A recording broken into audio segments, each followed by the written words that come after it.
Good morning, everybody. I hope you guys are doing great. Today is December 28th. I have an endoscopy scheduled for today, so let's get going.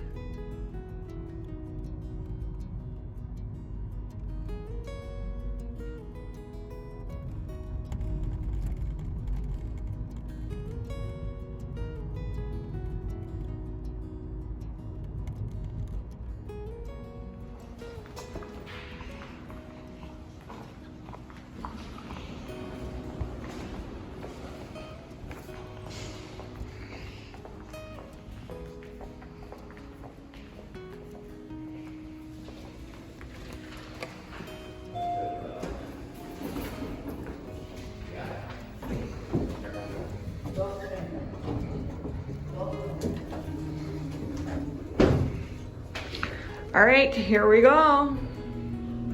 Level 2, suite number 230. All right, 230.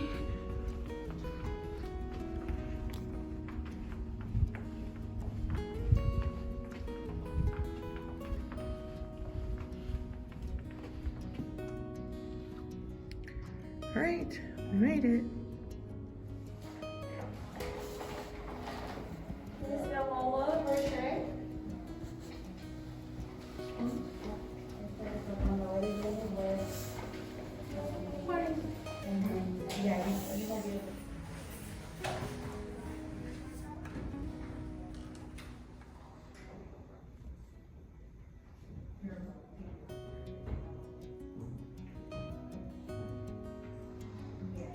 I'm glad that you know.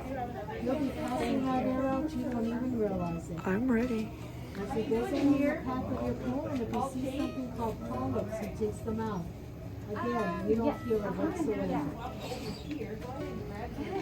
You're there. Oh my god, this feels so weird. All right, guys, I am officially out. It all happened so fast, I couldn't really record much. See? So basically, a mild LA grade of esophagitis, which is, I guess, gastritis. Erythema of the stomach body compatible with gastritis. They did do a biopsy, and then it says normal mucosa in the whole examined duodenum, whatever that means. So yeah, it was pretty quick. I didn't even try to fight the feeling, you know, like the next thing I knew, like my vision was getting like a little weird, and I'm like, forget it, I'm closing my eyes. I'm not up for the feeling. And then I was just being woken up. Husband was waiting outside. So yeah, I'm gonna go ahead and go home. I am going to use, I'm gonna go home and rest. Try to get this like anesthesia effect over and out of my body. And then I just basically got like the procedure, and then they'll give me an answer or a paper in the mail for my biopsy. And they just recommended omeprazole once a day for 15 days, follow up with primary doctor, follow GERD diet as directed by by your physician. My throat feels fine. I feel fine. At first I was just like, oh, I'm still under this, you know, like I'm just gonna relax. And yeah, everything went well. I had one of these done when I was like 10 years old. However, I was still a little bit nervous and a little bit like, ugh. But I knew nothing was gonna happen to me. I've been through these types of things. And now to wait for the biopsy. Hopefully that is nothing bad. But for the most part, yeah, looks like gastritis. And I'm gonna have a specific diet. So yeah, we'll have to see. We'll have to just definitely see what's the deal with this. But yeah, so far everything's fine. I'll catch you guys up right now in a minute, just so I can get home, rest, and record you guys a video on my symptoms and all that stuff. All right, guys, it's 4:35 in the afternoon. I did come home and took a nap because I woke up early. You guys know I don't really wake up early. So I just took a little nap. I was freezing cold. And of course, my warm blankets just cuddled me and put me to sleep for a little while. I don't know exactly how long I was asleep for, to be honest, but I did take a nap. The procedure itself was between 30 and 45 minutes. It can be less, it can be more, but for the most part, 45 minutes max. I arrived about an hour early prior to my appointment, and they basically just had me sign some papers, just do my regular check-in paperwork, insurance, name, then some consents to sign, and some things where you just had to consent that you authorize them to do what they're having to do, which is your endoscopy, the risks, the risk factors, the purpose of the procedure, why you need the procedure, and basically they just do confirm that. They will ask you your name multiple times. They will ask you what you're getting done, what you are having, and why you are having. Nothing to make you nervous. It's just to ensure that you are the patient, that you know what you're getting done, and that that's also what they are doing themselves, so that there is no confusion or mistakes being made. So after writing down the medications that I had, and anything that they needed to know and questions on my medical history, they basically put this little wristband on my hand with my information. I had to confirm my information was correct. They also did an IV, which was on this hand, which is where the anesthesia was going. And then, so they set that up. Then after like 20-30 minutes, I want to say, they took me into the, I don't want to say surgery room because it's not surgery, it's a procedure, but whatever you guys want to call it is more than what you think it is. So then they wheeled me in there, and then they just made me scoot as far as I can to my right, and then flip to the left. Once I was flipped to the left, they put some oxygen. They also told me that they were going to put this little like cuff thing that was going to go in my mouth once I was asleep. So they just put it on this side. My mask was on the entire time as much as they could. Yeah, that was basically it. I started feeling like my eyes getting a little like groggy with what I was looking at. So I was just like, I'm just gonna close my eyes. I'm not gonna ask anything. And that was it. I don't remember anything. There was just music, some low music, low lighting, very calm and not soothing, but very environmental friendly. Nothing that would make you get nervous. And then that was it. I woke up and they're like, hey, you're awake. At first, maybe the first couple of minutes, even seconds, I kind of still felt like my vision a little bit weird, like I'm coming back. But other than that, within minutes, it completely went away. I was able to sit up, no nausea, no vomiting, no reaction. They removed the IV. They let me put my clothes back on. They got me on a wheelchair. They had already called my husband, told him everything was fine. They wheeled me outside. Everything was done. So yes, I do have gastritis, sorry. It is inflammation of the stomach. So I'm gonna have to probably do something with my diet and ingest more things that are anti-inflammatory to keep the flare-ups at bay. And I'm gonna talk to you guys a little bit of my history, my symptoms myself. So basically, as a Hispanic person, I really have never liked spices, okay? Spices are just not my thing. Like, I don't enjoy chili. However, if I ever ate something like anything that it had chili, that even if it wasn't spicy, it was just the peppers alone, would give me one hell of a stomachache. Horrible stomachache, burning sensation, and when it flares up, it lasts days, weeks, and onto almost 1 whole month until I finally start feeling relief. This situation has been happening for the past 10 years. I know it's a lot. However, again, avoiding the things that I know, which is lemon. I cannot have ceviche with a lot of lemon in it. I have to keep an eye on my lemon. I have to keep an eye on orange juice because it kind of does give me a stomachache. But what's more harmful for me for my stomach is chili and lemon itself. So I've been having that pain for so many... No. Luna. Oh, déjala, está bien.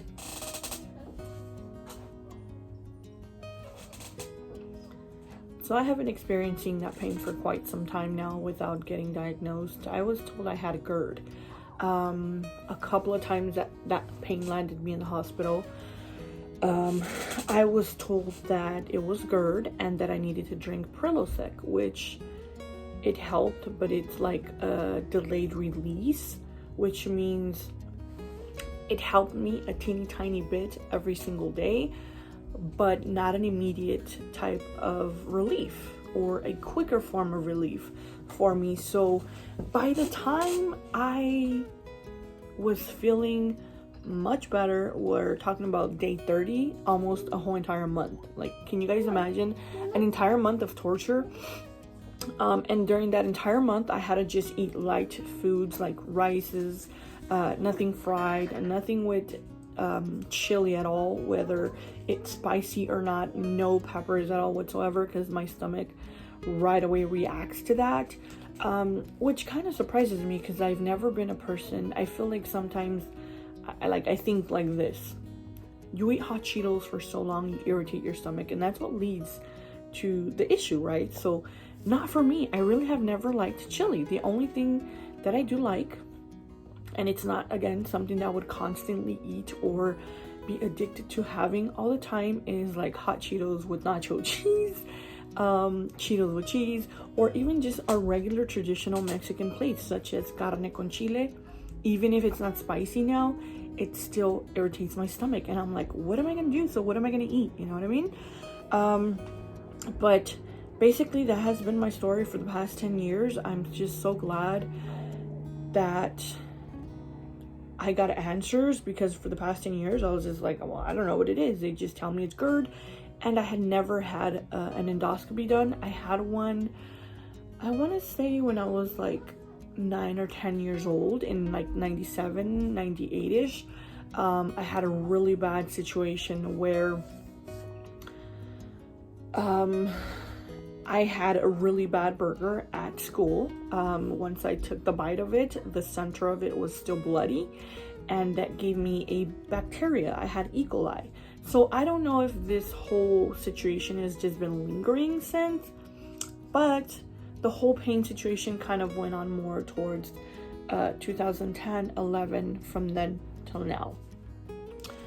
I obviously have to work on eating anti-inflammatory foods, which are going to be healing and calming for my stomach. So no chilies, nothing deep fried, nothing fried, no grapefruit, no oranges, no lemons, no chilies, no spices. What else? So no deep fried foods such as like Chick-fil-A chicken sandwiches. Again, nothing deep fried. I guess I'm going to be able to have it, but once in a great big while. I'm gonna have to just stay away from that for the best of myself and my health. What else did I want to mention? Oh, and so my recent flare-up was probably around June, July. I felt horrible. I was having like allergies, anxiety, this stomach pain, and I was just like, I don't know what it is. I feel horrible. I'm not getting relief. I don't know how, but I got a hold of Pepto-Bismol, and Lord have mercy, was that the thing that saved me, because for many years they recommended Prilosec, which again, like I said earlier, it worked, but it's a slow delayed release. So it's, by the time I was fine, I had already lost a few pounds, and we were talking about day 30, okay? 30 days later, I was like back to normal. So I was like, no, that's I can't do this, you know, it's just too much.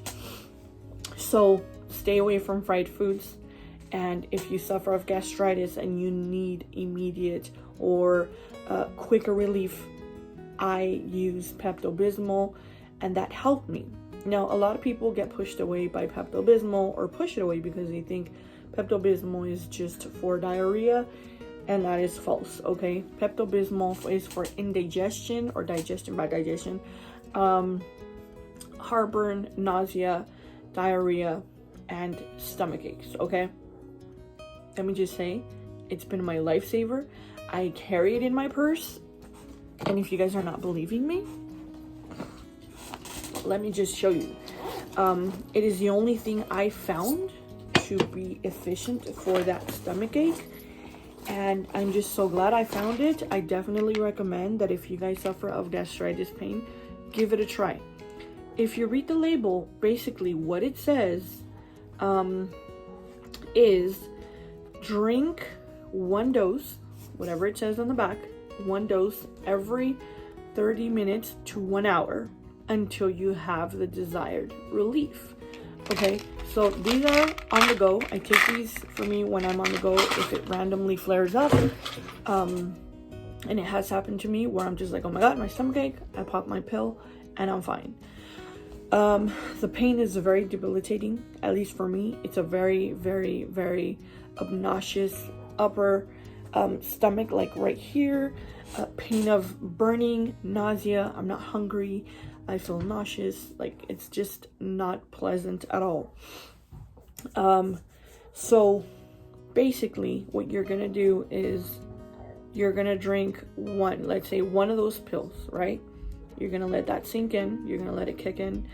In 30 to 45 minutes, if you still have pain, you drink another dose. It's totally safe. It is what it says there on the label. So you guys have to read it, okay? I'm not making this up. Basically, that's what you have to do. You drink 1 dose every 30 to every hour until you have your desired relief. So for me, after, I believe I was drinking 1 dose every like 2 or 3 hours. Oh my god, thing saved my life. I'm not gonna lie to you guys, it saved me, and I'm so glad that I found that, because like I said, Prilosec, 30 days. It's debilitating, it's unpleasant, and nobody wants to be in stomach pain for 30 days. Again, look into your see if you can drink that, ask your doctor, but definitely recommend it. So I took about, in total, in 24 hours, I probably took about 6 to 7 doses, if anything, maybe less. For sure, I took 4 doses. So 6 doses, I want to say, in 24 hours, pain was gone. Gone, gone, gone. So again, Prilosec did not work for me. It took forever to work. It's a delayed release pill. So we're talking about 30 days, and I want, and you want, relief immediately. If you're going to get an endoscopy, I seriously, if you don't know about it and you have stomach pains like that, then you should definitely look into it. It's a very easy process, procedure. They just put a camera, they look at your esophagus, they see if there's anything, if there's needed to be any biopsies, and they take biopsies. Say hi, Lonis. Hi, Dad. Un beso.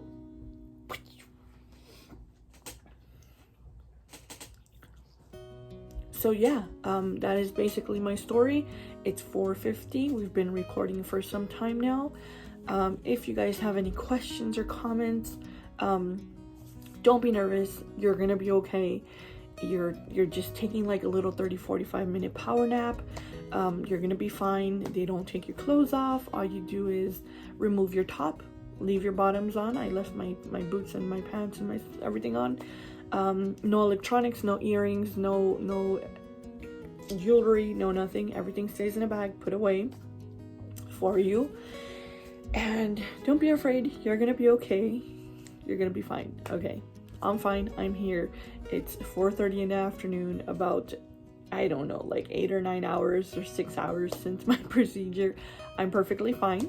You cannot drive for the first 24 hours. Do not make any financial decisions, any testament decisions for the first 24 hours. You are going to need a ride back home because you just had anesthesia, so you can't really drive back home.